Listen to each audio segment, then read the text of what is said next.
Amelia Mary Earhart was born on July 24, 1897 in Kansas, United States.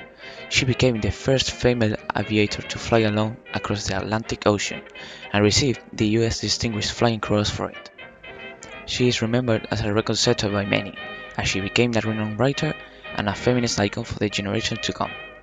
She is best known for her mysterious disappearing, which happened amid a flight over the Pacific Ocean near Howland Island. The causes of her vanishing are still unclear, and the case remains unsolved to this day. During World War I, she became a nurse after completing a Red Cross training course, and helped with preparing food and aiding the wounded ones at a medical hospital. On December 1920, she finally got to ride an airplane, whose owner was a trusted friend of her father. At that same moment, she decided that she would become a pilot, and immediately started saving up for her flight lessons. Her teacher was the famed female aviator Anita Snook, who became the first woman to run her own aviation business. In order to be accepted among the rest of aviators, she trimmed her hair short, wore a leather jacket all the time, and purchased a bright yellow plane she called the Canary. After Charles Lindbergh's solo flight across the Atlantic in 1927, a woman by the name of Amy Guest expressed interest in being the first woman to fly across the Atlantic Ocean. After deciding that the trip was too dangerous for her to undertake, she offered to sponsor the project, suggesting that they would find, quote, another girl to take on the challenge. One afternoon in April 1928, Earhart was offered Guest's place, and so she became the first female pilot to fly across this ocean. With her success came fame, and little after her great achievement she became a national icon and starred in several commercials, the most famous one being the advertisement for the tobacco brand Lucky Strike.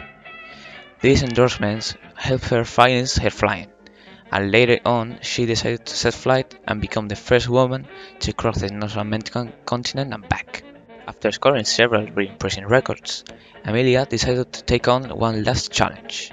She would attempt to complete a world flight from Oakland, California, with Fred Noonan as her second pilot.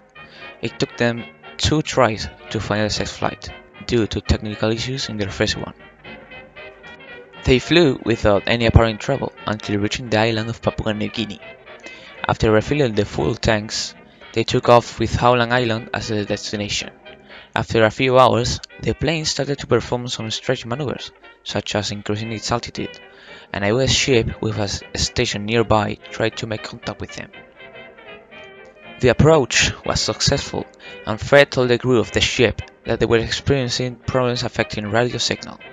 After a while, Earhart told the ship that they should be right above them, but couldn't see it. At one point, sailors from the ship went out to look for the plane, which was to no avail.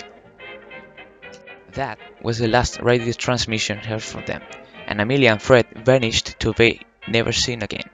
Some think they could have landed on a nearby island, but no clues pointing to their location were ever found. And to this day, the case remains unsolved.